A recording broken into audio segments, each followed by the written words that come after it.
Na verdade, quando meu bisavô ele veio da Itália, ele se instalou em Garibaldi, na época aí, ao redor de 1890. E desde então a família trabalhou com madeira, né? E por volta de 1948, como a empresa ela se desenvolveu e ela tinha necessidade de madeira e a região de Nova Prata era um polo produtor de madeira. Inicialmente meu avô tinha uma serraria aqui em sociedade com Tarrasconi, Clemente Tarrasconi, que era um genro dele. E aí depois ele foi convidado pelo prefeito na época. Nova Prata começava a desenvolver, ter prédios públicos, prefeituras, escolas e outras coisas, e tinha necessidade de ter uma indústria como o que o meu bisavô iniciou em Garibaldi.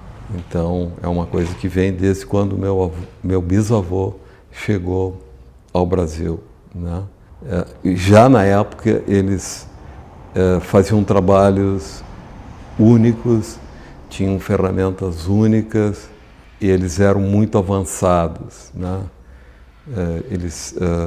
A indústria era tocada por locomóvel a vapor, onde eles geravam a própria eletricidade.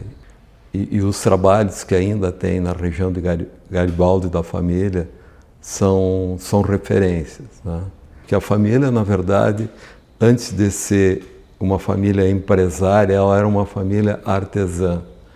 Hoje aqui em Nova Prata tem um armário na Pousada dos Pinheirais, que é um trabalho feito pela família lá em Garibaldi. Aí eu lembro da empresa quando eu era criança, porque desde os 8 anos de idade eu trabalhava com o meu pai. Meu pai, ele dizia que era importante eu aprender, mais importante que jogar bola. Eu não concordava, mas hoje eu acho que eu faria tudo de novo, né? Porque com 8 anos de idade ele cortava a madeira para mim, eu já montava os primeiros brinquedos. Com 8 anos eu ganhava meu próprio dinheiro, eu vendia os brinquedos. Eu sabia tornear com 8 anos de idade, eu sabia várias coisas, né? E isso foi muito importante numa etapa posterior da minha vida, né?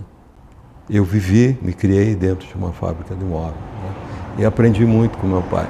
Não só a parte da habilidade em trabalhar, mas sobre valores e princípios. Foi até a época que eu fui estudar fora. Fui estudar fora com 15 anos de idade.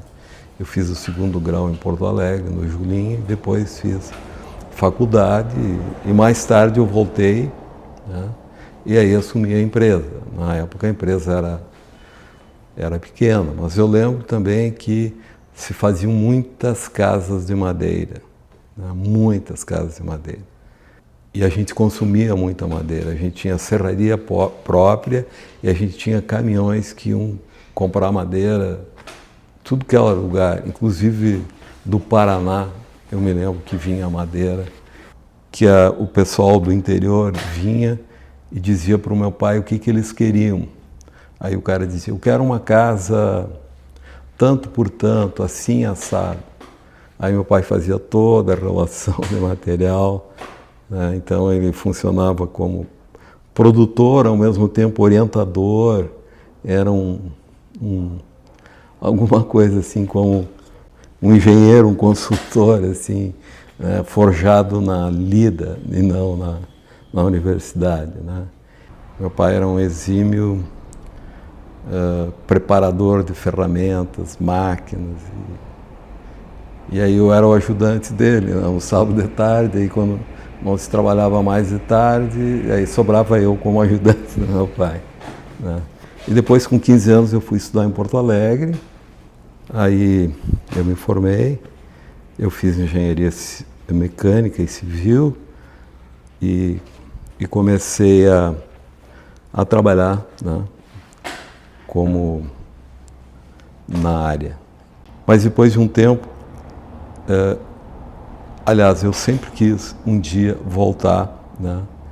Então, esse período que eu estava em Porto Alegre estudando e que tive um escritório em Porto Alegre, a gente, assim, nesse período foi um período que eu recém tinha formado, a Vipal era pequena e praticamente todas as obras que tem hoje em Nova Prata da Vipal foram, como um exemplo, foram obras dessa minha empresa de engenharia e arquitetura. Mas num período, como eu vinha seguido para cá, eu tive um cliente que me provocou para fazer algumas coisas. Naquela época, a empresa tinha ficado pequena, era meu pai com poucas pessoas, e aí eu senti que era a oportunidade de retomar a empresa, que nunca deixou de ser o meu grande sonho na vida, né?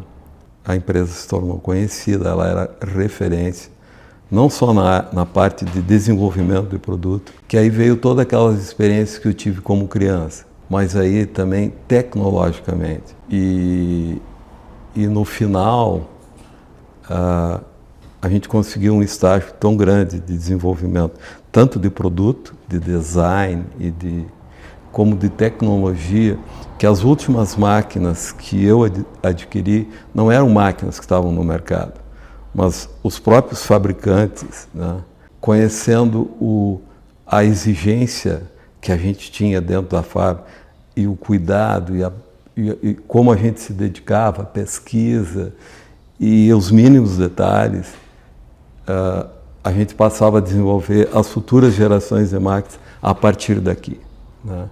Então a gente desenvolveu coisas muito tempo antes de elas serem colocadas no mercado. Isso tudo se deveu, né? Por quê? Porque aqueles valores e princípios que eu aprendi com o meu pai, a gente aplicava rigorosamente dentro da fábrica. A tecnologia, essas coisas, era uma coisa importante, mas o diferencial da empresa eram as pessoas, né?